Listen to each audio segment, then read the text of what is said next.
Annabelle Urani, who's made a comeback just recently.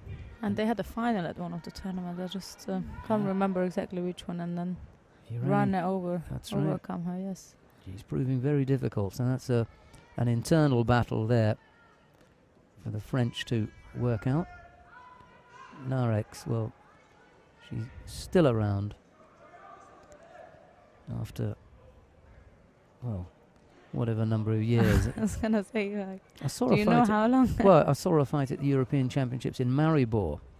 I was still a cadet when they used to come to train with us, and that was long. That was long time ago. That was a while ago. Yeah. Tries to go left-sided. Does Nareks?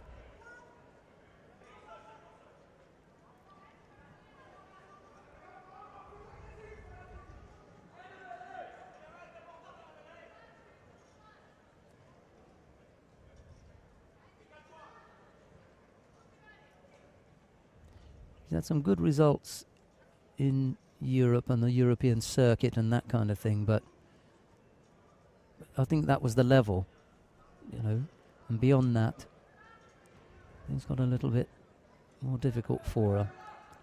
I suspect that the real difficulty when you look to do things on the bigger international stage comes against the Asian fighters, and we saw Gadbalrak just take a bronze medal there.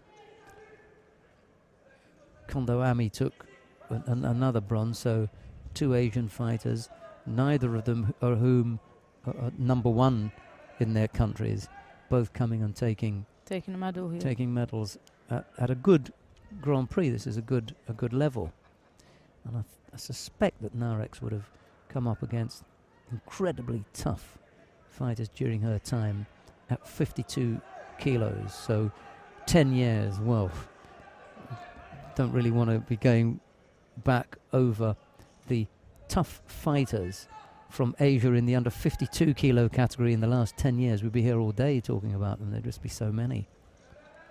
Even we think about the ones in the last couple of years. Well, Priscilla Gneto, we spoke about her winning a bronze medal in London. In London, yes. Well, top of the table there was an Asian fighter, the North Korean, won the gold medal, An Kume. She beat a double world champion along the way, Nakamura Misato of Japan. So those are the kinds of fighters, and that was with Nishida Yuka staying at home, and the double Olympic champion having retired, Xiang Dongmei, the Chinese, at under 52. So that's just around in that last few years. It's always been very, very tough.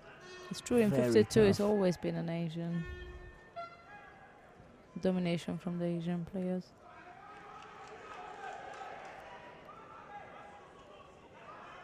Well, you'd have to go back to, let's have a look. Nareks has tried to spin out of that again. I think she's going to be penalised. Yeah. Plus 2 Shido each for now. Slightly untidy there from Gneto as well. Just lunging at Nareks. You'd have to go back to Sydney then. For the last time the under 52 kilo category went somewhere other than Asia. And I'm not sure that it did in Sydney. Mind you, someone's going to come and tell us, aren't they? They usually do.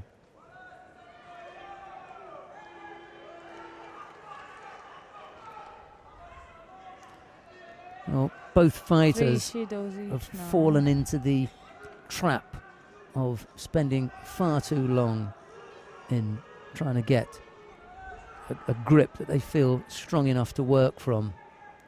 We haven't seen the kind of attacks that we could have expected from either of them. They both got reasonable throwing skills. But now both of them are under pressure to attack. With 3 Shidos on the board.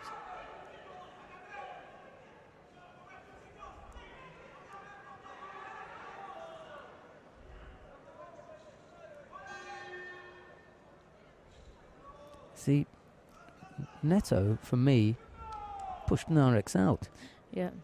And also she had a dominated grip before when they were inside. She looked much more like she's in the game than Petra Nareks. I'm not sure what they're going to decide here, but they're asking Gneto to tie her gi up with 5 seconds to go, and when they ask you to tie your gi up that well, it normally means it's all over. Yeah, yeah, she pushed her out. Yeah. Yes. Yeah. Petra Nareks is right here. What you can't do is to play with that rule, and that's what